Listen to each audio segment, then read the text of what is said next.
Bienvenue à ce premier épisode des Aventures capsulaires.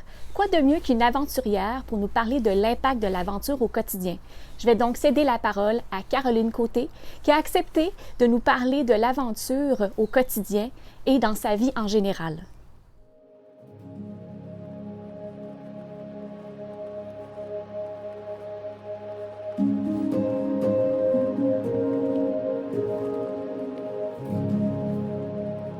Salut Laura! Tu me demandais récemment c'était quoi que ça représentait pour moi l'aventure. Puis j'avais envie de te répondre que c'est vraiment simple. Pour moi, c'est aller se reconnecter avec les éléments de la nature qu'on a oubliés. Ça fait tellement du bien, puis on en ressort tellement plus vivant dès qu'on part à l'aventure, dès qu'on s'en va en nature. Donc ça représentait tout ça pour moi. Puis ensuite, tu me demandais qu'est-ce que ça me faisait physiquement puis psychologiquement, ce genre d'aventure-là ou d'être en nature. Puis je pense que de mon côté, quand je pars en expédition, ce que je ressens, c'est vraiment un élan de liberté. Puis c'est fou qu'est-ce que ça me fait à l'intérieur. C'est comme si les sensations étaient toutes plus vives et on sent les odeurs, on arrive à avoir des couleurs totalement différentes.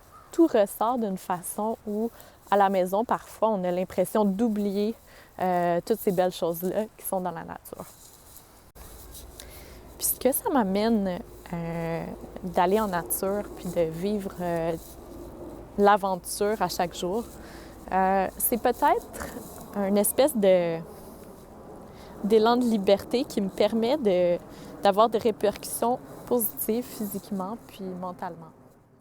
Ce que j'aime par-dessus tout, c'est que quand notre corps est en mouvement, ça nous permet de penser à autre chose qu'à nos petits problèmes personnels, puis de se dépasser.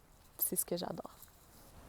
Mon truc pour intégrer l'aventure au quotidien, je crois que ça serait de juste mettre le nez dehors puis d'y aller, d'aller en nature, parce que je crois qu'on essaie de planifier beaucoup trop ce qu'on fait peut-être dans notre génération et un peu de naturel, un peu de laisser aller, ça peut être super.